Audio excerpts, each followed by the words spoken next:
First off, I love my kids. This is Learning to Dad I'm the cool dad. That's my thing. with Tyler Ross. But what I do have are a very particular set of skills. I'm gonna have fun, and you're gonna have fun.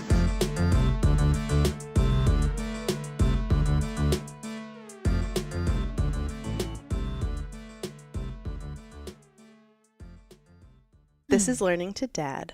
I am guest host Caitlin Scott. If you care, I did the cover art for this podcast, and the photo that Tyler ended up choosing was like an outtake. It's Sarah's hand is the one that you see like in the foreground, and that's the lovely woman I'm interviewing right now is Tyler's wife, Sarah Ross.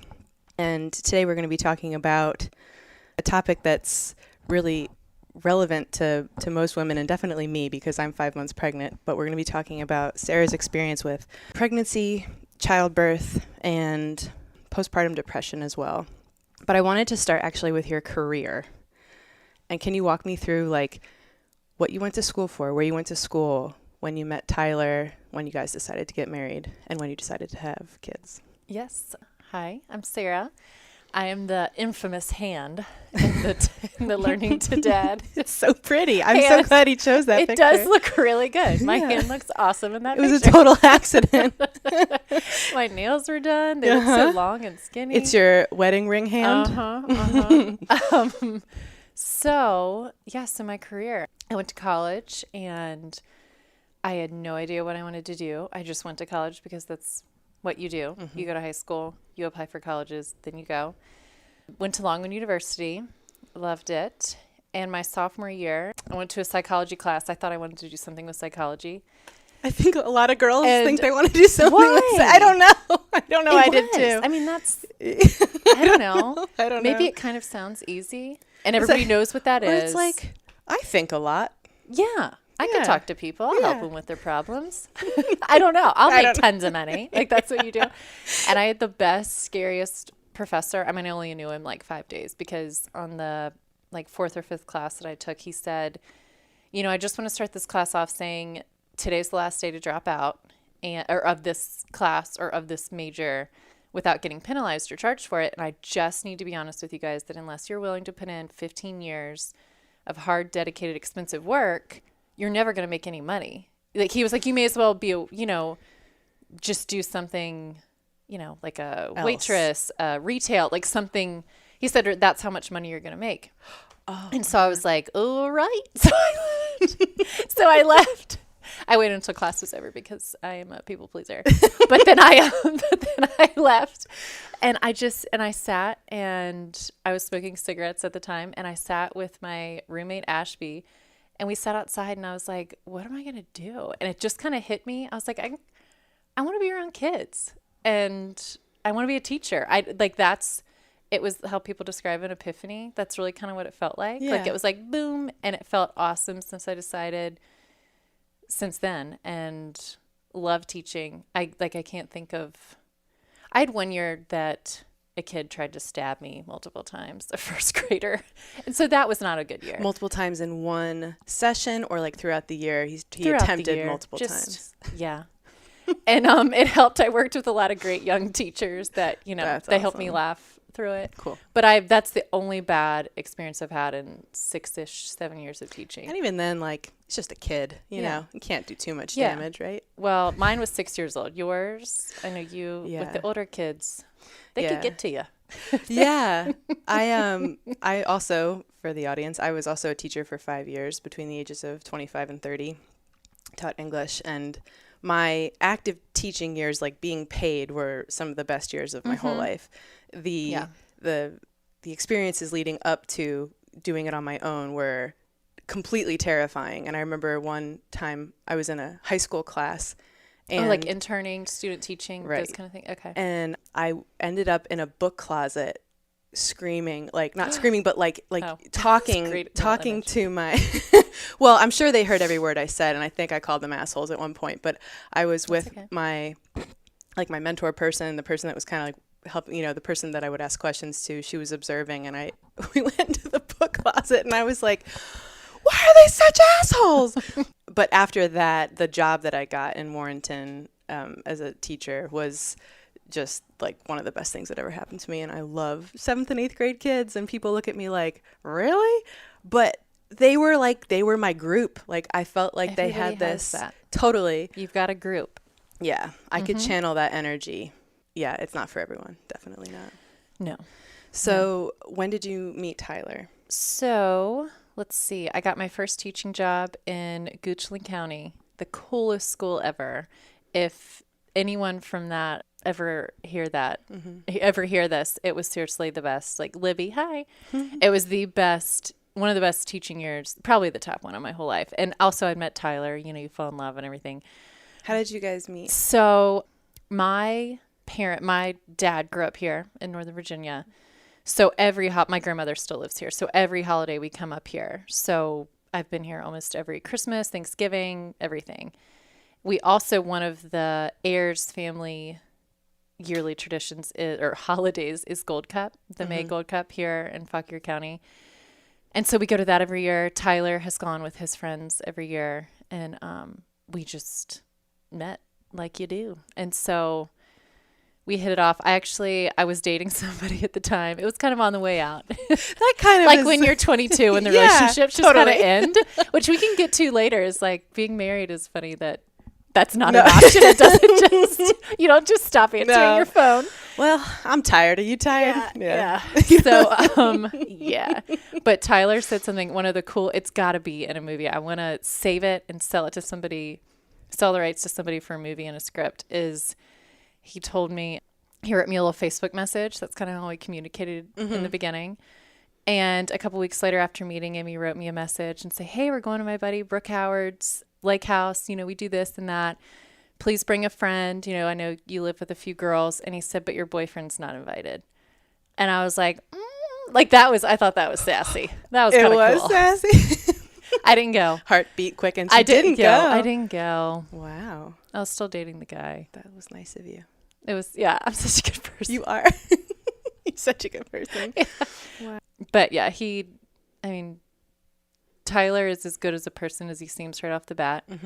That was my only inhibition was you can't be this great. When does the bullshit end? And then where's the real you? Right. And that's why I didn't jump right in from the beginning. I think I just thought he was full of it, but yeah, he's really not. He's annoyingly that kind of positive and motivated and totally dedicated to my happiness as he seems like he is. I know. That's awesome. He really is. It's obnoxious. I got annoyed with him this morning because he's trying to find us a great house. What the hell's wrong with me? I get annoyed. I hope my husband doesn't listen to this.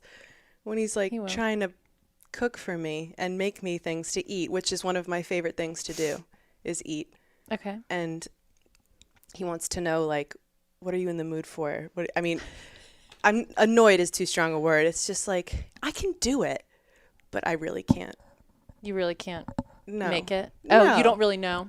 I don't really. It's the constantly looking out for your needs. It's so selfless that it's almost like, but please don't get me wrong. I would not want a thing to change. It makes me very happy, and I feel like I'm bragging talking about it. But that's wonderful. So you guys had the makings of a great marriage. Yes. We jumped into the whole thing really fast, and I don't regret it because everything I have now is perfect. Ty and I, as you can see from the podcast picture, what is that called? The podcast. I think it's called cover art. Cover art, yeah. I think. As you can see by Caitlin's picture on the cover art, we have 2 kids, and they're perfect. I'm trying to think of something that's wrong with him. There's just, they're so perfect. It's ridiculous. I know. I love that. I feel the same way about I'm trying so hard. I don't know. I have such a crush on myself. It's kind of annoying sometimes. She doesn't stop. I don't know. There's just nothing. And so I wouldn't take anything back, but I think that we boom, boom, boom. I think I was stuck with the traditions of with the college thing. You graduate high school and then you go to college. Right. And then this is what we do now. Yeah. And then I'm following, I'm doing what I think I need to be doing. Yeah. It's almost I know exactly what you're talking about. And now the kids that I used to teach are going off to college. And when I run into them, I ask them, what are you doing? Tell me what's your plan? And they're not all doing the traditional thing. And I think that's great because I do think from the time you were old enough to even retain memories, you you are told that college is going to be in your future somewhere, and that's what we work toward. But no Right. one really talks about career, do they? Even you saying career, I was like, what do you mean? I really did. I was like, you mean my job? Like, That's so funny. a career is, that It's word like- was not Yeah, part of my it's like growing the up. dream or like the goals stop at college. And I had a similar situation where I went in going, not sure why I'm here or what I'm going to do with this whole experience. And, you know, it took actually graduating college for me to realize that I wanted to be a teacher. So I had to go back and get a master's. Yeah, like I think you are sort of thrust into this traditional path, and unless you are unless you are not a people pleaser and you think outside the box and you're not afraid to think outside of the box, I think you do just sort of find yourself in this like channel with everyone else, like, oh, this is what I'm doing now, and I think, you know, that lasts until you realize that maybe you want something different, or you know, you become old enough to realize like, oh, maybe that wasn't like what I would have done if I had been left to think about it myself. But so how you were in college, you graduated, and how old were you when you started dating Tyler? I had gotten my new teaching job, but I hadn't started. So what is that, about 22? Yes, that's 21, 22. 22. Right. And we dated for about 3 years and then got married. Okay. So you were 25. 25, 26 when we got married. And then Grayson came like the next year. Like I was Okay. pregnant right after Christmas. Okay.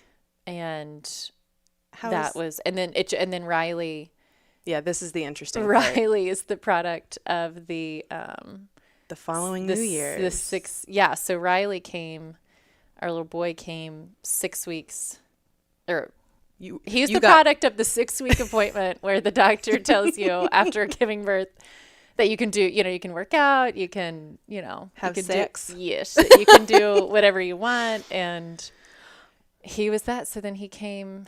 Wait a minute. Let me just make sure I have this timeline God, right. he came like 10 months after we had Grace. No, God, that doesn't make sense. Yes, that he was is 1 right. year after her. Oh, you're okay. Right? They were both born in September.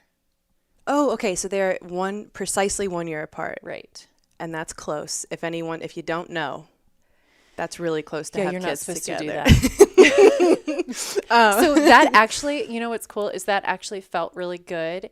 I liked being a little bit different with the traditional stuff because that's not what you do. No, you know, like right. that's not. That stands out. So I felt like that was kind of neat that I did something a little bit different and that he came along. Yeah. But I do not recommend it to anybody. I don't think the female brain or body was capable of that at all. Like I know throughout history, you know, it's kind of like, Right. you're supposed to just pump out babies. Like that's Right. what we're physically meant to do. Right. But I think It's not healthy. No, it's not. Thank you. It's not healthy. Yeah. Like my body, like I went into early labor with Riley. So I was on bed rest. Like I said, he's perfect. I was perfect. You know, I walked away from the hospital 2 days later after he was born.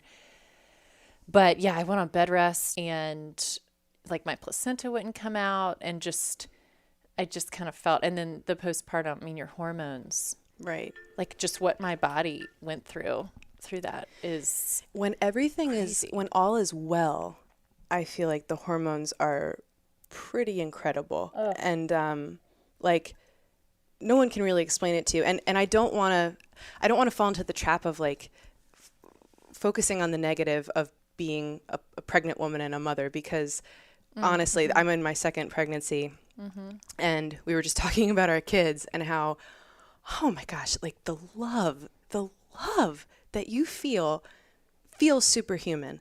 You've never loved anyone like you've loved your kids. No sibling, parent, friend, lover, no one comes close to the love that you feel for your kids. And it's a really special honor to have that love and to experience that love in your life. And I think one of the things I kind of wanted to talk about today was the fear that surrounds this whole thing, and like particularly just parenthood or pregnancy. both, and especially birth, because I think the negative history that's sort of been passed down, right, from like, think about your mom's story about your birth and friends' stories and grandparents, and it's like everyone talks about it with this certain level of like, please expect to go through a lot of pain, and this is a rite of passage, and it's unavoidable. And doctors certainly are like, it's like a menu of drugs that you get. Like, it's not, oh, we'll do this if, you start to, if you need it, but it's like, what do you want? You want an epidural? You want an induction? So I think the process of birth has been so like interfered with and injected with all this fear that, like, of course, it's like a self-fulfilling prophecy. Of course, you're going to be frightened when you start to go into labor. And of course, it's going to cause complications when you're frightened, because I'm reading this book, sorry to go on and on, but I'm reading this book about like how the female body works. And like in any situation where you have to perform physically, if you are overcome with fear, you're not going to function. Like your body won't function the way it's supposed to. So the muscles of your uterus, which are supposed to just open up like a flower, and it's supposed to work, and it has worked, but all the interference makes that process of actually delivering a child really difficult and painful, and it causes issues that you deal with for years after. Yes. Right? Would you agree that you didn't just like heal up and you were the same as before? So physically, I was. I'm trying to. I just read Rachel Hollis's latest book. She's the kind of Motivational speaker. Yeah, she's like a motivational speaker, kind of like, hey girl, just love yourself, get over yourself. You know what I mean, kind of thing, in a good way.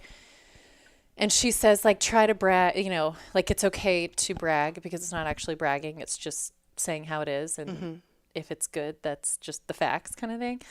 So I'm trying to do that. Physically, my body, are we allowed to say the F word? It just rocked it. My body rocked it. Yeah. I left both pregnancies wearing jeans that I'd worn before I was pregnant. During the pregnancy, I think I just gained the weight in my belly. Yeah. Like, I worked out. I mean, besides the bed rest thing, I couldn't work out. But I worked out. I felt good. I don't remember being really depressed. When I was on bed rest, I was just scared shitless the whole time. Right. Like, please don't come out. Please don't come out, Right, kind of thing. right. But but I had a good time. But mentally, I think hormonally, I couldn't handle it. Like, afterwards, it just all kind of plummeted. Right. Like, when did you feel that start to happen? See, I think just the day of. I think the day that they came out. And I had always looked for the one of my best friends, Leanne, who I'll force to listen to this. She had gone through it as well. And her biggest thing was that she didn't feel that connection with the baby. Like, she would look at it and just think, like, what is this? Like, what is this? And she was like, okay, something's not right. And she went and she got herself help, and she's the best mom ever now. She always was, but she feels that connection with her now 5-year-old. But so I was looking for that, and I was always obsessed with Grayson. I was always obsessed with Riley, like that love that you were talking about. Right. But I hated myself. Like, I didn't connect with Tyler. Like, it was just, I didn't like my life, and there was nothing I could do about it.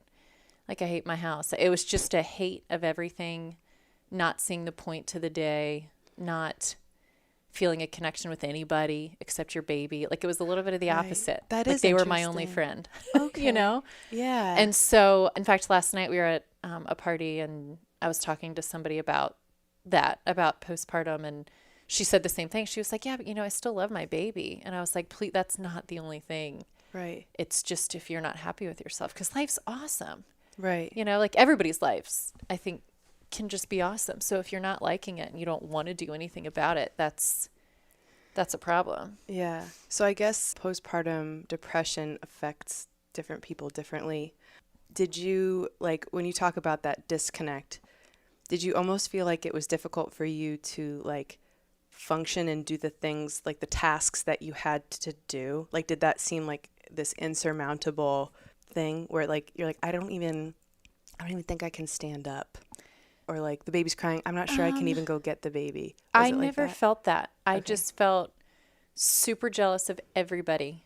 Like, everybody had it better than me. Tyler got to go to work. You had like hardcore FOMO. Yes. Okay. I had so much. Oh gosh. I would call Ian crying, just saying, I saw that you were out with so-and-so for dinner, and like, you put it on Instagram. And I just bawl on the phone with her. And I was like, I just want to move like back home with my mom, and like just that kind of feeling. And she was like, that's not normal. Like you have friends, you have a great life. Like something's not processing with you.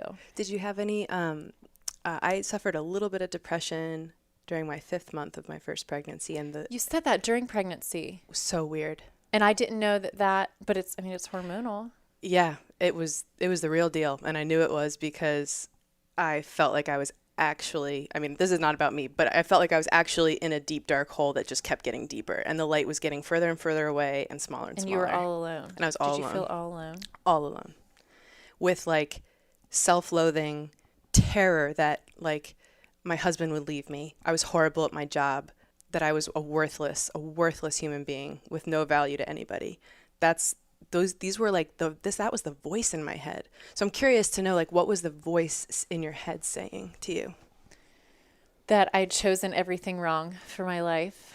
That how did I get here? Like, and I would just think of things in the past. Like, why did just everything that had led me up to this moment. Like, did you kind of made all the wrong decisions? Did you want to start over? Did you want a chance to start over? I wanted to just grab Tyler and the kids, or just Grayson when it was just her. And I just wanted to move back home. Like I needed a safe space. Like I wanted to be back. I'm from Roanoke. I wanted to be back in Roanoke around my parents, around my friends that I'd known for 20 years. Like that was the only thing that was going to make it better. But it's not like you just got to learn to embrace your reality. Yes. Yeah. But that's not always easy to do. No. And that's also, I don't think it's also not always the answer. Like sometimes you just need to change it. Like, I don't think I should have moved back to Roanoke, but I should have talked to Tyler about my exact feelings. He's amazing at he's never judged me. Like, especially when I was pregnant, or outwardly, he's never told me. That's awesome. But that's awesome that you even feel that way. Yeah. Like, let's say if I was like, I really want a big, like pregnant, I really want a big sip of wine or something. Like, I don't know. What do you think? Like, and he's like, I go for what makes you happy. Like, that's almost his answer to everything. Awesome. Like, he never, because I've heard about, women that their husbands are very controlling about their decisions they're making pregnant, which I am not jealous of that position. Like men who are listening to this, I would always take being pregnant other than watching it just happen in front of you and really having no control over.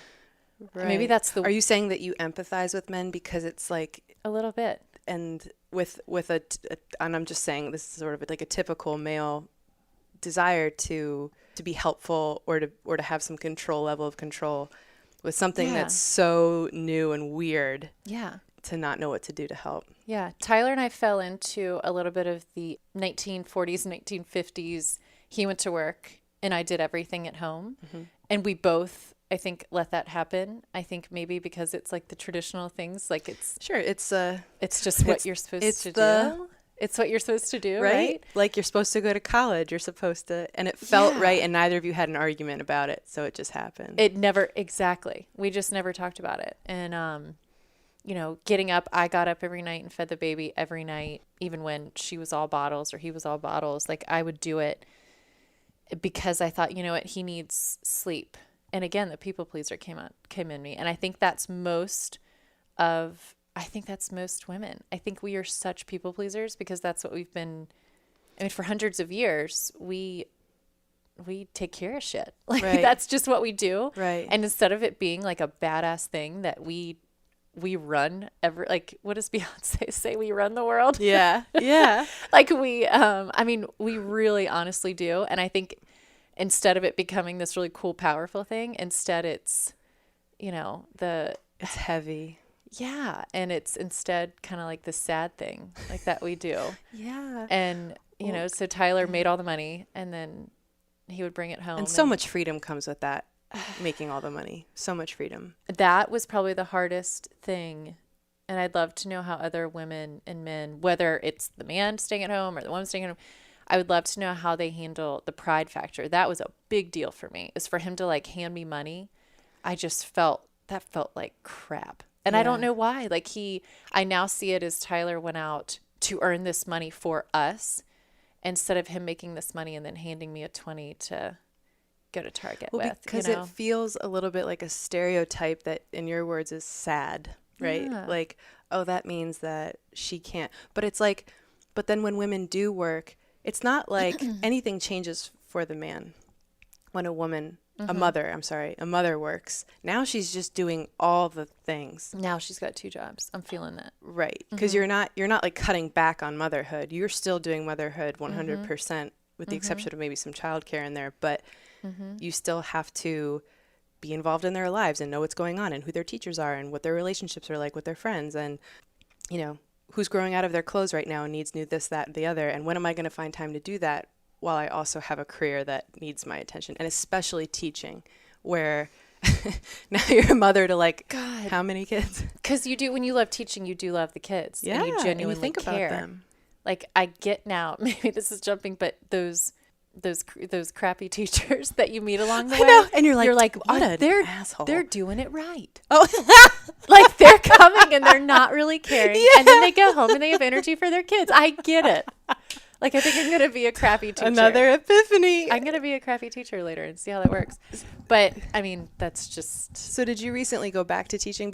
Your kids now, their ages are 3.5 and 4.5. Okay. And they are in preschool here in Warrenton. And I went back as a kindergarten assistant because I thought that the assistant job would take away, it would basically be like a 9 to 5 where I could clock in, clock out, go home, and I could do what I love, then clock out, not do planning, parent-teacher meetings, you know, all the, basically all the crap that comes along with being a teacher. Right.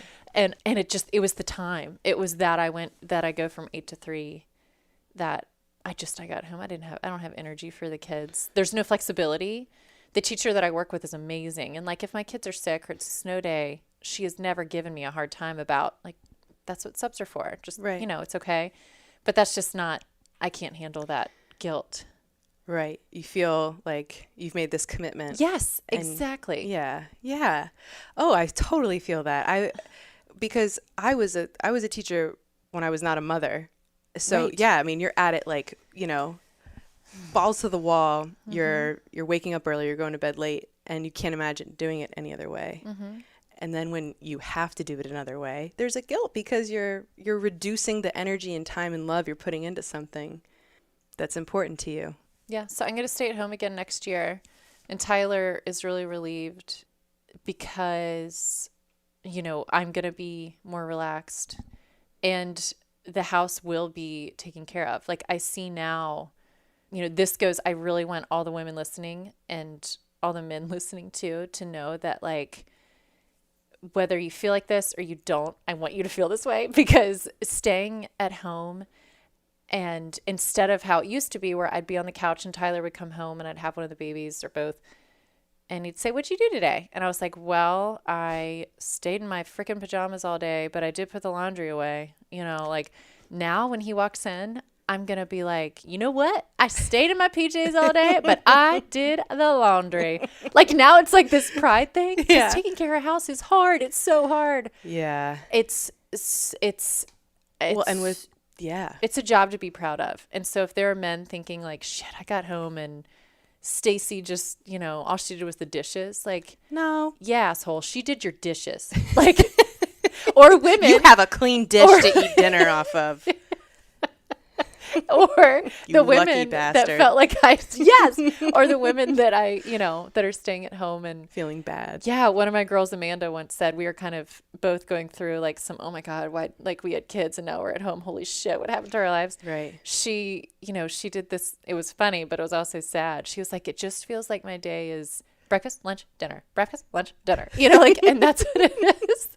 But I don't want, like, taking care of a house is amazing and it's hard. And it's important. And it's it's so important. What do you have if you don't have a house? What do you have? And both men and women contribute to the having of that house in their own ways. And both ways are equally valid. I wouldn't want to earn all the money. Would you want to do that?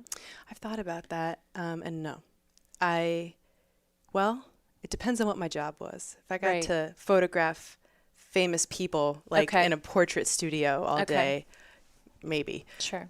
Because that's like my dream. But no, I think there's a lot of pressure on men too that maybe they don't talk about, and that's like, you know. I would love to hear men talk about that. Can you imagine how Tyler felt when he found out you were pregnant again? And like the enormous pressure. I don't know. It's funny. I look back at him with such pride that he hid his stress from me when I was on bed rest and we were flipping a house. We owned 2 houses, and the one that we were flipping was not. It was it was a huge house, and it was way too big, and we just thought we were going to pop in and out of it. But the utilities alone were just extraordinary because you know it was a mansion basically, right? And we were living in like a fourth of it, and looking back, his beard started to fall out. He had a beard. I loved having a beard, and he had patches. Oh no. And I remember asking him about it, like, hey, your beard, and he's allergic to citrus, random side note, and he would tell me like, oh, I think I had an orange. But he told me like later, or he actually was telling a friend, and I kind of overheard. We were at a big dinner table, and I overheard, and he said, yeah, you know, when Sarah was on bed rest, we had those 2 houses, and I was basically just trying to make money. Just, you know, I was so stressed. He was like, I was losing hair. And I just kind of overheard it, and I thought, holy shit. Yeah. Like, so I'm a little embarrassed at both of us that we didn't just sit and talk about it. We didn't have little check-ins with each other. So is that we something? Never ever did. We never talked about anything. Why do you think that is? I think we were both afraid too. I think I'm more of a people pleaser than he is, for sure. He's not afraid to rock the boat a little bit, respectively, but I think he still is a little bit of one, especially when it comes to me. But so we never talked about anything. I never told him like, talk about your feelings or no, okay, I'm worried or no. And I think we were just both scared to say things we were feeling because they were scary. Like, Tyler, I'm scared to death our baby inside me might die. Right. Or, you know, he was like, I'm scared to death that I can't afford pay these bills. Yes. Yeah. Like, and I wish and those we are both would have. really intense things that it's like, man, that's why you get married, is to share those kinds Amen. of fears and with like somebody. Yeah. And I hate that because I not be think we alone. missed out a little bit on some really cool, some of like one of our years together was not a wash, but we just didn't. It's almost like it. Like I remember I overheard, I think it was like Tyler said something to somebody, and then they told me that like you guys didn't talk for 2 years. I did. Yeah. I don't think we did. And it wasn't a hateful way. No, it was because you were both so consumed with what was going on. And if we have a third baby, I don't know if that, who knew? God, I don't know. You don't have to. There's no pressure to have a third baby. But if we do, it's going to be so different. And I think that's, you know, if ever I see those little youngins getting married, all these youths that are getting engaged and things, I try to tell them like, please be okay hurting his feelings. Or to him, like, please hurt her feelings. It's okay. Like, she agreed to marry you. Like, she's living in that crappy apartment with you. Like, whatever. Like, you guys like each other. You're not going to scare her away. You just gave me chills. And I don't know why. if you do scare them away, then they weren't supposed to be there. Totally. Because, like, you can't die and not have been yourself. Like, can you imagine? Like, being hit by a bus and then being in the hospital bed and they're like, you know, you got 5 minutes. And then you're like, I have so much to tell you. Like, Tyler, I have so much to tell you. Yeah. I don't like that band. And I don't like green bean. You know, like, I hate your hair like that. like I just, that's a big thing lately for me. Do you think, would you credit your sort of like the strong silence that you guys, or that front you were putting up, did you credit that to just immaturity and youth? And yes. Yes, I do. I do. Yeah, yuck. I do. I think it was being young. We were just talking the other day, Sarah and I, about... You and I were? Yeah, about these girls on Instagram that are just so beautiful, and it just makes you go, ugh, like you look at yourself. And then I said, like, for me, selfies are just so painful to post. It's just so, like, it's agony just even thinking about it. But then I said to you, I was like, yeah, but you know what? We're probably so much more confident than they are, really. And you're like, yeah. Oh, what did you say? You're like, they're probably miserable, right? Or like, what? Or just like, we're just more confident than they are. And I really believe that, like, that thing you said about just telling them the truth and not being afraid to hurt their feelings. My God, that's like the most beautiful piece of marriage advice I've ever heard in my Gotta be life. okay hurting their feelings. I live by that, and I wasn't even consciously living by that. But like, we have these little.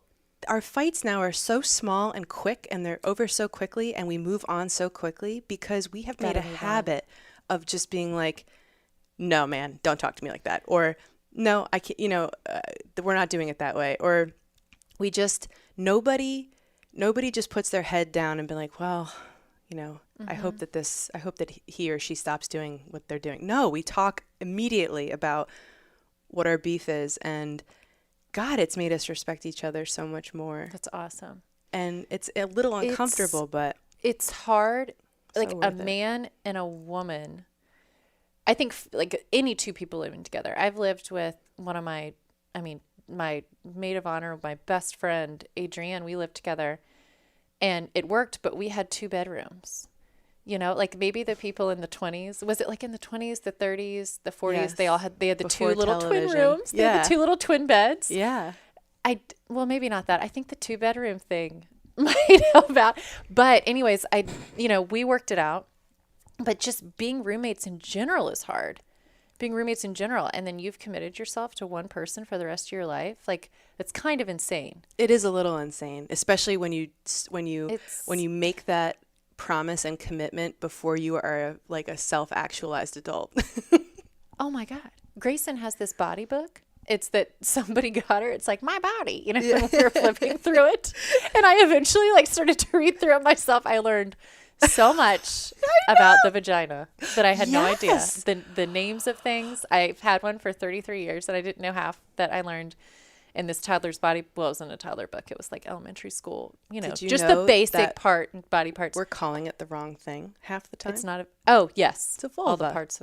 See? It's a vulva, guys. It's not a vagina. Well- the vagina is a very specific part. The vulva is the part you're probably thinking about right now. But But like those are not facts that were given to us, and I think that contributes a lot to. you know what, actually, our poor health teachers, I guarantee they taught us that in 7th grade, but we weren't listening. I was listening. But listen, here's what, you're such a beautiful nerd. Here is, I was listening cool. with rapt attention. I was the have- ugly cool girl. You're the That's- beautiful nerd. I was the ugly cool girl. That's why I have so much character and personality now, is because I had to really earn it. All right. But the brain has not. This Cut is what I all learned. that This out. is her. Yeah, and restart. But the brain is not fully developed until you're it's 20 to 22 years old. I thought it was even older. I thought it was 25. That could be when certain processes finish or whatever. But holy crap! And I know. I know. it's given me a whole new perspective. Yes. That when did you and Cole meet? How old were you? I was 25. He was 21. That's right. You're the cougar. Yes, and I remember when I realized that I wanted to marry him, because I had heard that fact somewhere about your brain not fully developing until you're 25. And So you went and found yourself one that you could mold. well, I said, Just well, kidding. I'm just kidding. that's partly true. You would. Just kidding. I wanted to make sure that I was the right person for him, and I wanted to make sure that he was 25 by the time we really fully I had a ring on my finger. You must be You're 25. so aware. So God. aware.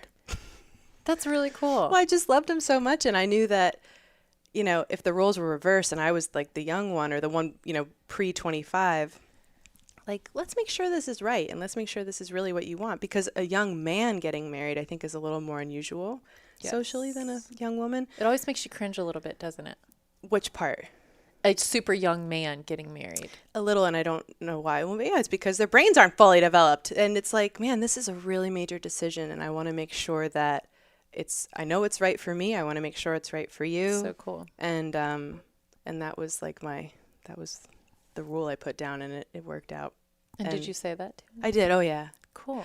Well, I was in a really bad relationship before Cole, so the promise I made to myself one night during the agony of breaking up was, whoever I'm with next is going to know exactly how I feel about things all the time. Awesome. And I stuck to that with him. And I think him being younger helped me carry that out, because I think there is something about being older that gives you just a little bit of confidence and like, yeah, boy, I've been around. Like, I'm not, if you don't like what I have to say, that's cool. It's fine. It's kind of a maternal.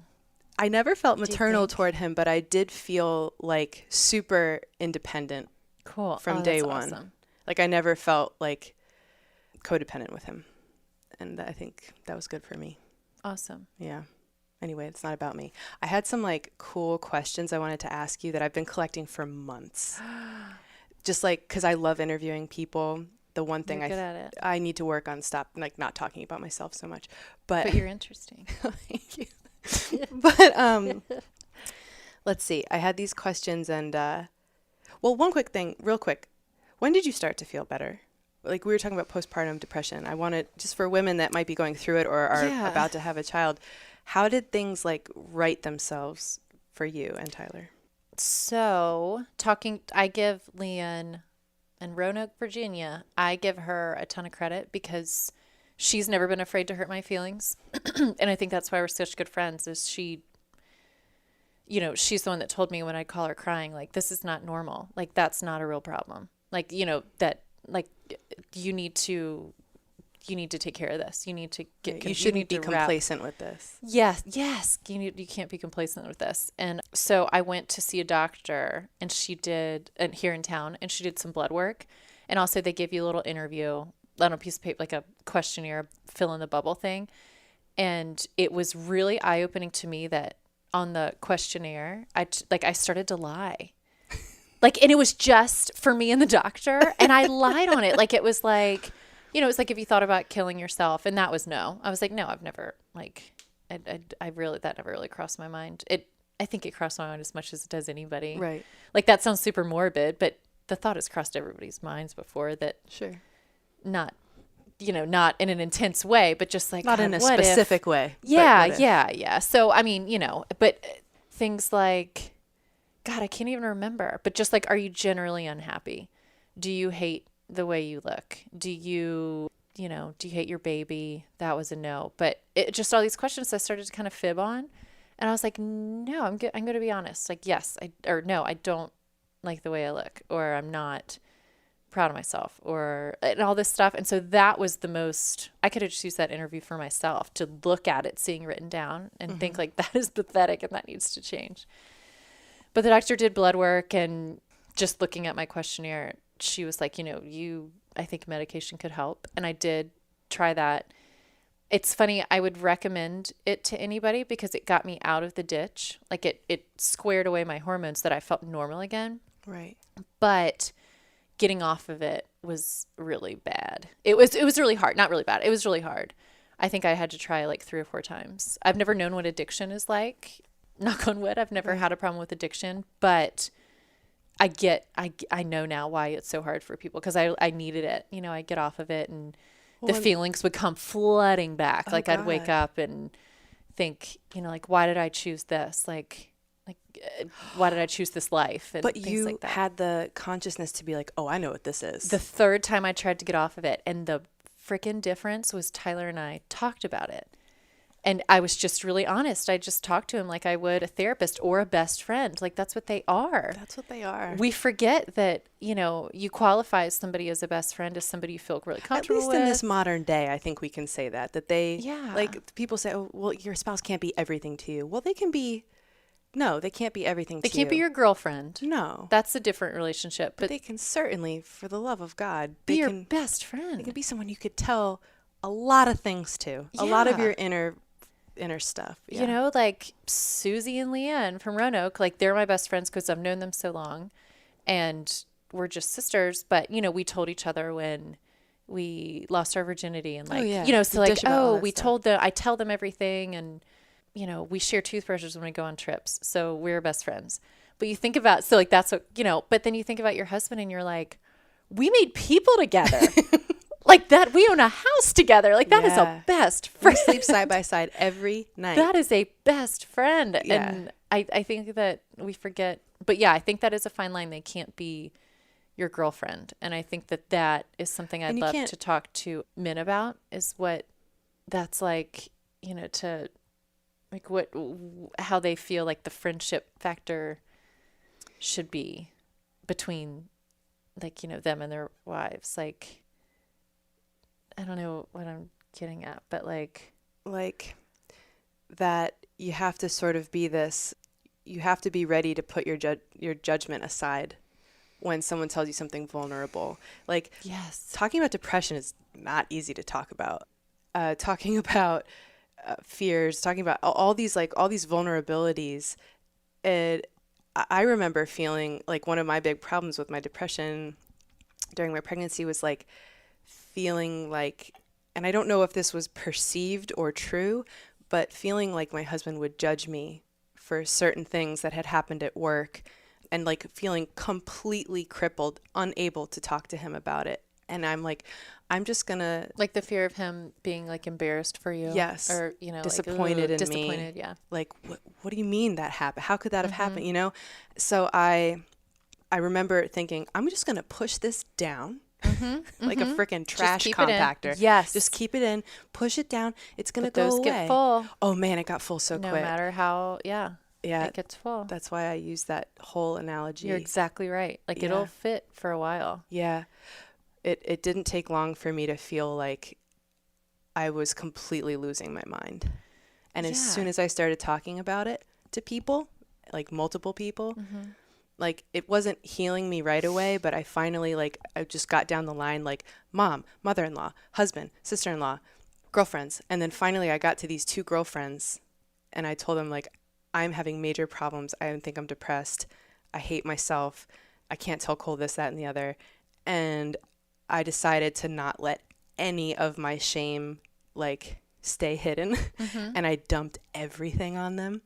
And they didn't even know each other. It was hilarious. They just happened to be in the same place at the same time. I'm like, lucky them. Kim, this is Lily. Lily, this is Kim, guys. Lucky Boom. them. And I just completely opened the floodgates. And the next day, the sun was shining in my mind. You got it out. I got it out. And how did they react? Like a cancer. How did they react that helped beautifully? So much? Just, man, zero judgment. That was a great, great feeling to just be able to tell someone your deepest, darkest awfulness and have their expression not change. Yes. And just look at you with just love in their eyes. Yes. That was huge. I think that's what guys need to know. And there's a Parks and Rec episode that we should put the link. Okay. I saw you fist bump. Isn't it amazing? Yeah. There's a Parks and Rec episode that there's a little clip in it that I want to put the link to or something on this if we're allowed to. Yeah. But it is the best advice for men that I would ever give. And I don't know why it works. I don't know if it embarrasses me a little bit. This is how the majority of women are. But there's a character that's pregnant and she's just bitching constantly. And it gets worse and worse and worse because her husband just keeps trying to fix it. And saying well, maybe you feel that way because of this. Maybe you need this. Here, I got you this special water. Let's go on a walk. Whatever. And it's adorable and wonderful, and it makes sense. Yes, let me fix this for you. She keeps getting more pissed. And finally, they get the clip I want to play is his friends confronting him and saying, "You need to STF you. Yeah, you got to shut up, and you just have to listen." And then you have to nod your head and be like, "Ugh, that sucks. Yeah, that must be terrible." And I showed that clip. Tyler and I had kind of an argument and about. When we would talk about things and I ended up hurting his feelings, trying to talk about my feelings, and it was just a mess. And I sent that clip to him, and I don't know if it necessarily helped him, but it helped me realize what we need. We don't need someone to fix it. We are awesome. Girls, we really can't fix the majority of stuff. And wouldn't you say that most of the time we already know how to fix it? We already know. It's not that we need you to tell us. And I think when a guy tries to tell you how to fix something, you're like, yeah, no shit. I know that. I'm telling you this. I need to be pissed off. Right. Because I have all these insane emotions that if I keep them in, the top of my head's going to blow off. So I need to tell them to you. And I just need you to go, man, there's 2 very funny supporting examples of what you just said about the guys being like, don't try to fix it. There's a Chris Rock skit, and the bit is that, when you're married to someone, you've heard them say everything. You know everything they're going to say. You know what they're going to say before they say it. And one of the things that guys need to know is that when your wife or your significant other is bitching about something, talking about something, all you have to say is, what was so funny. God, of course, now I forget the punchline, but it was like, man, I told you she was a bitch. and that you're just like validated. Yeah. Yeah. And now, and it's like, seriously, that brings you closer together than trying to tell her, like, here's a step-by-step guide of how to manage your emotions around this person. No, all you have to do is agree with me and agree that this really sucks. And we're going to be so much closer if you do. I know a lot of women are shaking their heads right now. Yeah. Just agree with me and just be like, man, I knew she was a bitch. I knew she was a bitch. But seriously, I mean, I don't even know who to... Did your heart just lift up a little bit? I'm trying to think of a bitch I know, and now I feel better already. It's great. And then the other little bit is a YouTube clip of this woman just talking about this horrible pain that she's going through, and it just like her head just feels like it's just throbbing and throbbing, and then the camera pans out and there's a nail sticking out of her head, and the guy's like, I think all you have to do is take the nail out of your head. And she's like, are you even listening to me? So it's not about the nail. No. Which kind of makes us look insane that like we have this nail in our head and all we want to talk about is how awful it is, but we don't tell us to take it out. Maybe there's something wrong with us too. I don't know. But yeah, that's excellent advice. I think that there is. I think women, we were created with just crazy heads. Like my dad says, bitches be crazy. Because we really are. And I think it's just how we can handle it. I think that we're insane. I think women are nutty. Like you see a man who went on like a murder spree and you're like, oh my God, he must have like what an insane, scary person. Like, how did he get that low? Like, what happened? And then you see a woman that went on a murder spree and you're like, God, like it's just it's like a different, like, she just had like she must have like been a little hormonal and she was probably hungry, like we are insane. I'm always like, and what did he do? Like if a woman does something insane, like what did her husband do to make her do that? Like, yeah. Or not do. What did he not do? Yeah, our brains are different. I mean, and I think it's how we're able to roll with it that makes the strong women. And so I'm trying to teach myself just to roll with it. And I love getting older. Do you? I mean, no, don't get me wrong. There's some things I don't know. A little bit sad, but some of it is the only part awesome. that bothers me is the skin. I don't like the wrinkly, not glowing skin. And I notice it about younger women now. Because it's a dead giveaway, someone's age. It is. And you can Not kind of really. do something about it. You would have to be a prude about life. You couldn't go in the sun. You couldn't drink alcohol. You couldn't be around any type of smoke. So not enjoy yourself at all. You couldn't eat like freaking preservatives. Like you would really have to live. You'd have to sleep most of the time. You would have, yes. Yeah. You would have to face down in Vaseline, water IV. Right. Yes, with a little straw for breathing. In your mouth for breathing. And then what's I keep thinking about buying a silk pillowcase, and I'm just like, nah. Oh, for your hair? For my face, just like because I sleep on my side. I thought it was for hair, not to get tangly. I think it helps with hair, but I've also read that for skin, it's just that I'm just like that seems like one step beyond what I'm willing to do to keep my skin looking nice. Don't do that yet. You're fine. But the wisdom that comes with age has been like incredibly freeing. You're really wise. Oh, stop. I think we all get wiser, right? Because you just sort of are like, oh, I'm not going to do that shit anymore. This feels better. This feels better. That's how I'm always like, what feels better? This feels better. So here's something that it's my new little goal to figure out in my head is the whole gas mask scenario or analogy of, in a plane, always put your gas mask on, or in life, put your gas mask on before anyone else's. Mm-hmm. Fill your vase or fill your cup before you fill other people's. And that way you are full to help others. But so I think it's a woman thing to think like, I can hold my breath for one more second. Just let me put this one more gas. Like, let me put the gas mask on. I can hold my breath for 5 more seconds. Yeah. I can hold it for 5 more minutes. Like, yeah. And so, and it's hard not to feel selfish or like, So today Tyler and I went and looked at a house. We were always looking at houses. That's exciting. Yeah, well, we always are. No. So I forget to be excited and interested. So sounds like sex life. I have to remember to be excited.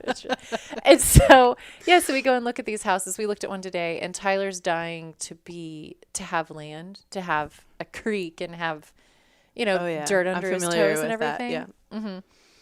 And so I know that that's something that he wants. And we were out there, and this place was, almost half an hour from our house. If you could drive at a good pace the whole time, didn't get behind a tractor or something. Mm-hmm. And, we were talking about on the way home, and I'm trying not to be that people pleaser, because I don't think that pleases anybody. I think at the end of the day, nobody's happy. Nobody knows you, and you feel like shit because you basically lied all day. Right. You're a shell. Yes. And so we were talking about it, and I said, I don't want to be that far away from people. Like, especially girlfriends are such a big part of my life that now that I have these great ones, and I'm comfortable, and I like this little nest that we're in. I'm scared to mess that up. Like the postpartum thing, I now truly feel like it's behind me. Mm-hmm. I'm off medication. Like I'm scared to rock the boat with that and to change lifestyles. And it sucked because I could tell and he told me that he was really disappointed. He was like, okay, like, yeah, I'm just disappointed that's not what you want right now. And he wasn't a jerk about it. That's just what he said. And I could tell he was bummed. And I had to literally bite my tongue not to be like, let's just move there. Right. To take it all back. So it's like I put my gas mask on, and it kind of feels shitty sometimes. But maybe with practice it won't.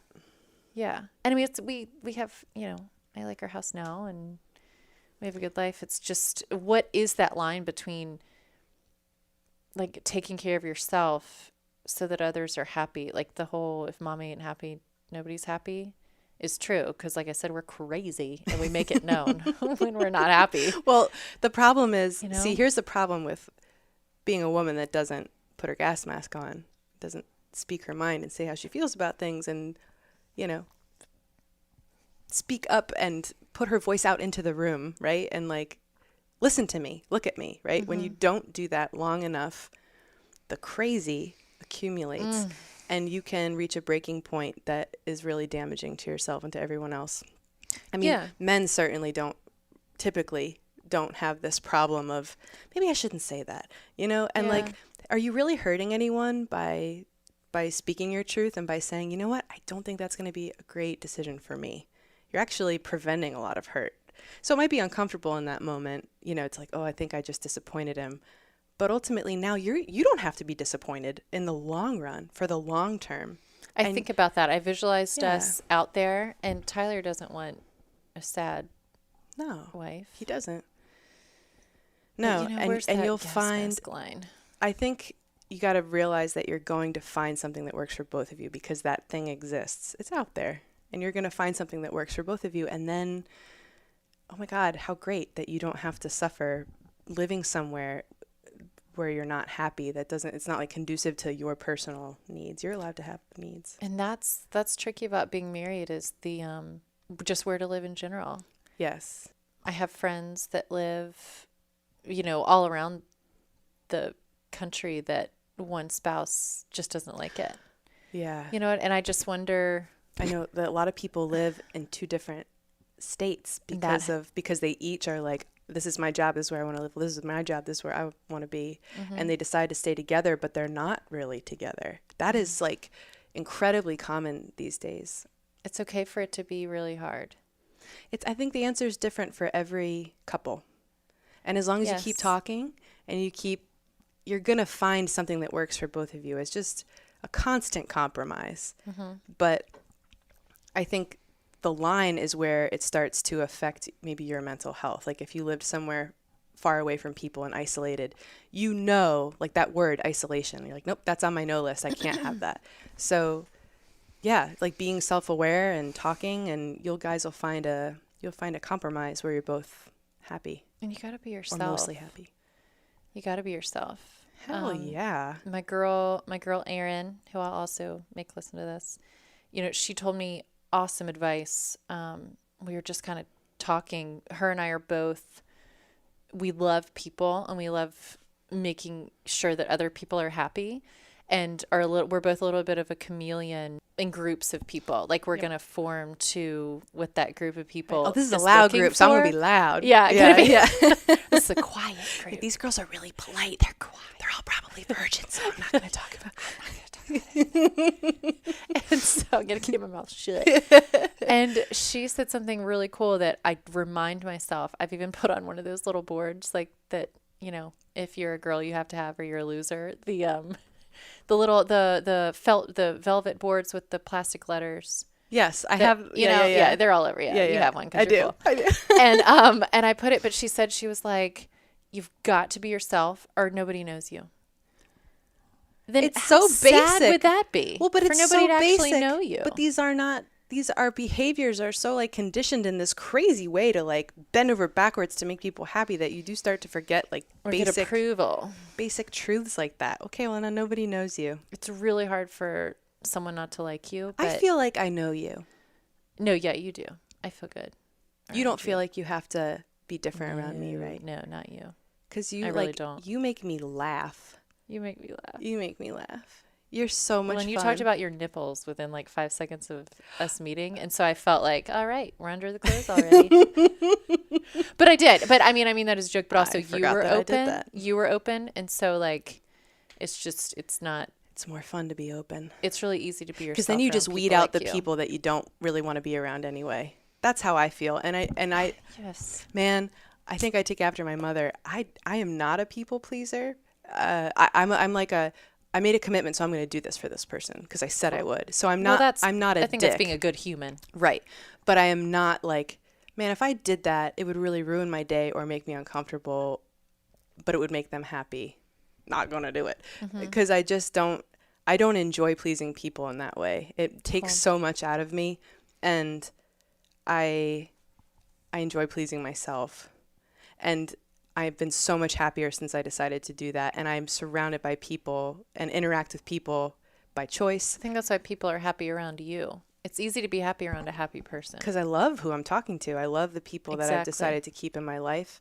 And I don't miss the people that I decided to kick out of my life. Yeah, you probably don't even remember. Nope. You might remember a couple that might have burned you, but that's the only reason. You know, they might have left little scars or something. Yeah. But besides that, it's like... Right. And I'm really glad I don't have to talk to them anymore. Mm-hmm. Yeah. If you could pick someone's mind to read in your house, whose mind would you want to out be of the able to four read? of us? Yeah. Or the three, the kids and dad. Sweet Ties. I'd want to read Ties. I think he is straight out of like a romance novel or... So I don't know about... So Jessica and Kayla, my Outlander girls. Anybody who watches Outlander. Mm-hmm. Tyler is Jamie, where he is just... Tyler's genuine pure gold is to just make sure that I'm happy. Like it took me a lot... Like it took a few years... Actually, God, it took me like 8 years to realize that it wasn't just something he said or like, no, I want you to be happy. Like that is his freaking goal. And it's beautiful, but it's also like I told him today, I was like... Please be sure to make yourself happy too. Like, I can take care of myself. I need you too, but right. I can take care of myself. Like, please don't be afraid to hurt my feelings. You know what I mean? I need to actually say those exact words to him. And I think women all need to say that to their husbands maybe. Yeah. And vice versa is like, I would want to pick his brain to be like, are you really okay watching 4 seasons of Outlander and drinking Chardonnay? Like, do you actually want to do that? God, that's a good man. Like, do you, and if you don't, I'll just do it by myself. Yeah, it's fine. Yeah. And like, do you want, like, I know he doesn't want the dog. He's not, but like, do you really want to is this really the life that you want? Because he would not want to know he would do anything for you, but I kind of do. Like, it's okay to be scared of something that they want that you don't want. Yeah. But I would love to actually read his mind. I think I know most of the time, but I think I would want to read his. And my dog. I love my dog. I knew you were going to say your dog. I love my dog. There would be like 3 or 4 thoughts rolling around probably in the dog's head, Mommy. and they'd all be very sweet. Mommy. What do you think about when you're bored and your mind is free to wander? Like, what buzzes in the periphery of your thoughts? What do you love to think about when you have nothing else to think about? What interests you? Where do you find yourself going when like you have a second to breathe? I always, when I have a second, I think about what I would do with my free time. And then it's kind of funny because I use my free time. And then your free time's up. Like, I fantasize about like having the house to myself, to like fold laundry and drink wine by myself and watch, watch Outlanders. Watch out. But Is there a new season out right now or something? I'm only on season 3. So don't ruin it. Don't say anything. Did you read the book? Yeah. So good. Just Scottish passion. So good. But yeah, I think I tend to think, just kind of daydream about things that would make me really happy instead of just going and doing them. So I need to do that. And I think about my kids a ton. I worry. I mean, oh my God. #mom. I don't think we can ever change that. I don't think we can ever There change will that. always be something to worry about. Yes. So I think I worry. I think I need to worry less. What about you? What's in your peripherals?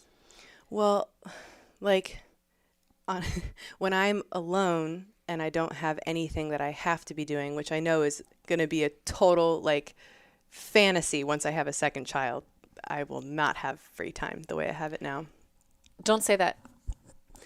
Well, maybe not for a while. Maybe not for the first year or so. No, don't say that. I think you should just do what you want to do and ask for help. Yeah. Say, hey, watch this baby. I'm like fascinated by like design, and now that we are building a new house, I'm like even more kind of obsessed with it, and I love beautiful things. And I like every time I walk into a room, not every time, I either really admire what I'm looking at or I redesign it in my head.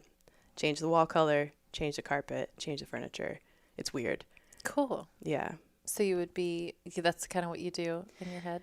It's an utter fantasy. Like, I think the Cool. reality is probably way harder than that, and working with people would be really unpleasant most of the time, and it's expensive, and you make a lot of mistakes, and it's a career that, like, at this point, I think I'm probably not destined for. You know what? But you just decided that. You totally made that sound like a bummer. I did, but I did choose a career that does fulfill me deeply, and that's photography, and that brings it brings the same level of like excitement in my body to do that. So I feel what's the word? Like fulfilled. Satisfied. Thank you. Fulfilled. Satisfied's a good one too. Yeah. But that's sort of like my fun like hobby, is looking at that kind of stuff and learning about it. It's just so interesting. My grandmother, mother, and great grandfather were all designers. So see, it's in you. There's something in you that clicks towards that. I grew up in my grandmother's like design store. So like, see, it's in you. Yeah, it feels cool, and I love it, and it's just like a little part of myself that I like having, like it's my alone thing that I do. But yeah. What do you think you're really good at when it comes to parenting and when it comes to being a wife? Being a mom, I think somebody told me a few years ago that I was too nice to my kids. And it's like, no, I'm fucking not. I'm not a pushover. Maybe, I mean, not as much as a push. I think I genuinely like my kids. You like being nice to them. I like being nice to them. And I like telling Grayson that she's the most beautiful girl that I've ever seen in my life.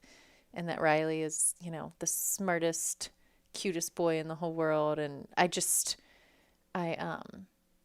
might be enforcing some gender stereotypes, but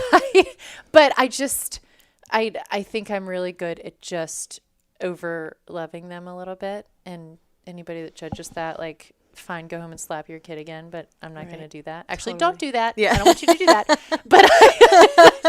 But I'm not, I love how you just were like, nope. I mean, you just let that roll right off your back. But it bothered me. I was like not nice to my kids for like a week after that. But what the hell is wrong with me? But I think I'm really nice to my kids. As a wife, I think I am working on that. And that's one thing I really can't think of something I'm good at, which I'm going to work on. Like, I don't think. Ask Tyler today. Okay. You should ask him. It'd be a fun conversation to have. Because I want to be a good wife. I think I'm a pain in the ass, but I think It it's must be turning doing into a healthy something pain in the ass. Right. Like you must that be I'm doing just something very honest. well for him to make your happiness his priority. I think that in and of itself shows me that you're a great partner that he doesn't want to lose. He's awesome. Yeah. Yeah, he's awesome. He is exactly what he seems like in all of his workout videos and all his happy little posts. Like, that's really how he feels, people. And it is that obnoxious. It's really him. That's awesome. But yeah, I want men and women, or women and women, men and men, whoever is out there together, like, please, like, hurt each other's feelings respectively. For the greater good. Be your total self. And if you're scared that if you say a certain thing or act a certain way that's yourself, that they're going to leave, then they should. Right. You know, because right. it shouldn't, like, just your life shouldn't be like that. And so be happy and be yourself. And you can be happy. And talk to people if you feel sad. I would agree with that 100%. Postpartum's no joke. Oh, my favorite thing about postpartum is that please remember, women, that it's something physically wrong with you.